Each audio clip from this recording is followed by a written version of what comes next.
Welcome to another installment of our Frontline Q&A series in the Inside Sales Studio. My name is Jen Gergen. I'm Director of Operations for the AAISP, and it's my pleasure to welcome our guest today who has literally grown up in startups, including helping grow top 100 Inc.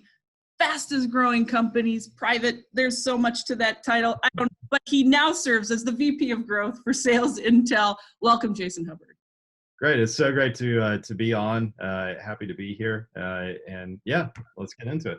Excellent. All right, let's kick it off with our first question. So what are the best channels for connecting with prospects and some strategies for getting replies?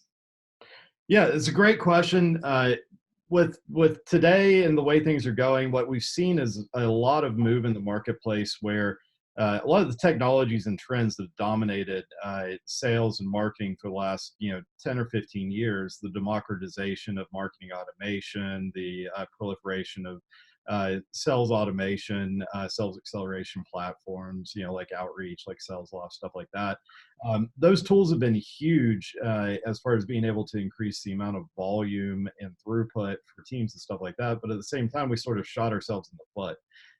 So anybody's inbox can attest, as the number of unsolicited phone calls on anybody's phone can speak to, we've really kind of overloaded our channels.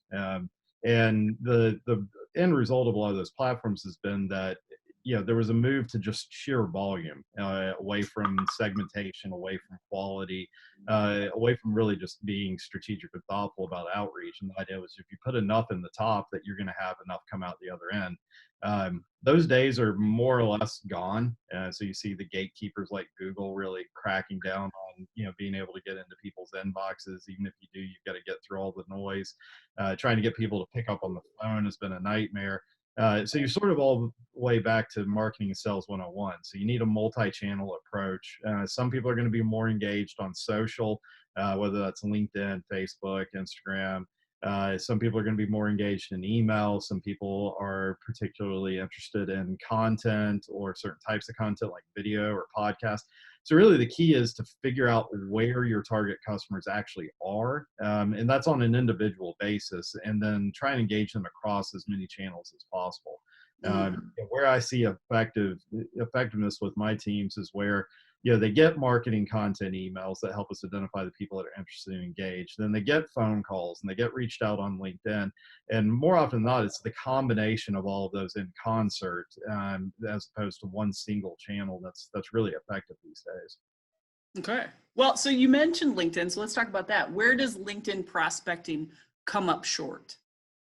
Yeah, so LinkedIn can be a great tool, obviously, and it's accelerating its pace of being a primary prospecting platform. LinkedIn continues to roll out new features and functionality that improve that, but there are limitations to LinkedIn. I mean, as many as over half of the C-suite does not have an up-to-date LinkedIn profile. So, and surprisingly for decision makers, LinkedIn usually ranks second or third as their primary social profile or platform that they're on. So you've got issues of, just coverage, or the people that you need to get in touch with there. You have issues of data quality. So most people's LinkedIn profiles are 3, 6, 9 months out of date. So you wind up with lots of people that are no longer at their company, or are in a different title or responsibility or whatever. You primarily see people updating that whenever they're looking for a new job. And so trying to identify and target those people that are at their current position and finding that up-to-date or accurate information. But then also one of the biggest ones is that's just a single channel. You've got basically a couple of ways to try and reach out and connect with people. You can connect with them, send them a direct message, or if you're subscribing, you can send them an email message. But what if you're somebody like me who's not particularly active on LinkedIn? You need to get in touch with and try and sell me. That's going to be a black hole for the most part, unless it's one of those days I happen to be in there. And so you need additional channels, and you don't get, direct email addresses. You don't get phone numbers. You don't get those additional channels and contact points with LinkedIn. So you need a way to be able to verify the information. Those people are, in fact, the right people at the right titles at that position at that company. And then you need additional ways to reach out to them in case you can't connect via LinkedIn. Yeah. Wow. Okay. Well, so another question that, is kind of on the frontline reps' minds is what are the biggest time sucks we have as reps? And what are some tools or solutions for improving and eliminating those vampires? Yeah, I mean, these are common stats that you'll hear people bemoan all the time, which is, your average salesperson is spending as much as 2/3 of their time or day doing non-sales related tasks. So that's an incredible amount that you're paying and staffing a sales team to be doing stuff other than directly selling. Give an example of what that is. Like what Uh, are some of those things? I mean, the single biggest one, and this has been going on for decades, is updating databases or CRM.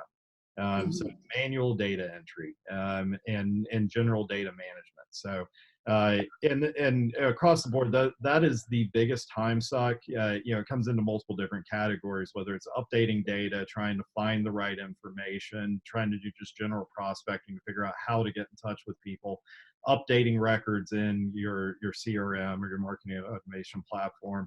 But all of those manual data tasks wind up being a huge time suck, but it's also where there are some of the best tools to really improve that.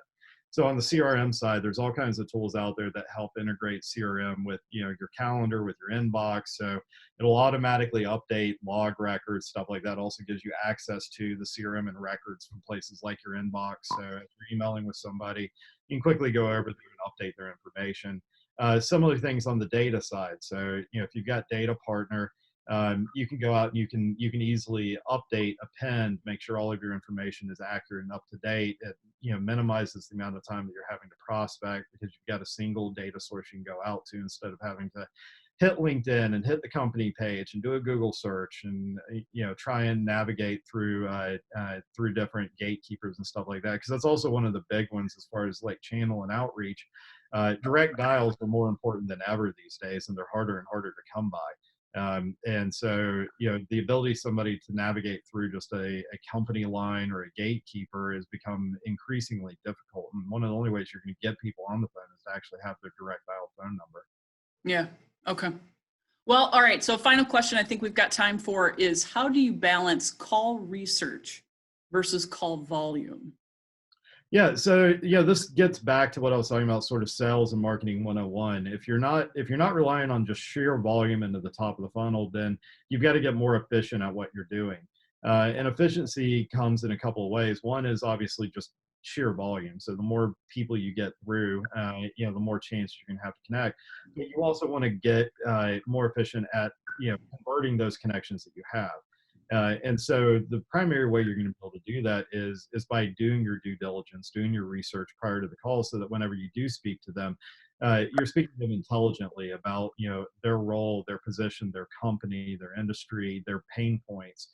You're not just doing some generic pitch off of it. You can actually speak to them intelligently.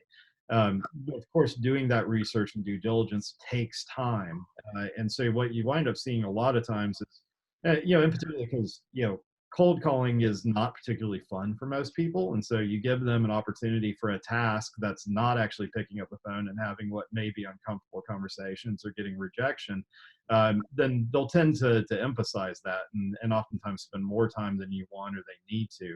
So as a good rule of thumb, I tell my reps, spend 3 to 5 minutes, no more than 5 minutes, doing due diligence or research on a call. Another key piece of that, though, is make sure you take detailed notes in a consistent way. So you're not doing that same research every time you have to follow up with that person. So, spend 3 to 5 minutes, but do it once and then have, bullet point notes that you can go back to that are going to be tied to that person's record, whether you're pulling that up in a CRM or in a spreadsheet or whatever, just so you can reference that and you're not back to square one every time you reach out to them. What's your favorite way for note taking? Like, are you old fashioned on a pad writing it down? Are you like any tools about that you'd like to share? Oh, I mean, I spend so much of my time managing data in CRM. I put it all in the CRM, and because everybody would yell at me because I yell at them all day long. Why not in there? So if I'm not holding myself to that, then they're going to call me on it. But at the same time, I mean, I see the benefit of it, from an administration standpoint of how valuable it is to have all of those notes in one place where different team members can reference it, or if an account gets handed off to somebody else or somebody leaves the company or whatever. Absolutely. Having that level of detail and information is invaluable. And it really isn't that hard if you remember to do it. There's no real skill to that. It's just doing it. It's just quick wrap it up when it's fresh in your mind, get it in there. And then, like you say, everybody's on the same page. But, I'm operations, so I'm all about process and keeping it in the loop. But so I might be a bias, but you know what? Thanks so much for taking the time with me today, Jason. I appreciate it. If people want to reach out to you to discuss some of the things you've talked about, can they do that? Yeah, absolutely. Just shoot me an email. It's jason.hubbard@sellsintel.io. Perfect. Excellent. Well, I certainly hope we get to collaborate further, and thanks so much for being with me today. Absolutely. Thank you. You bet.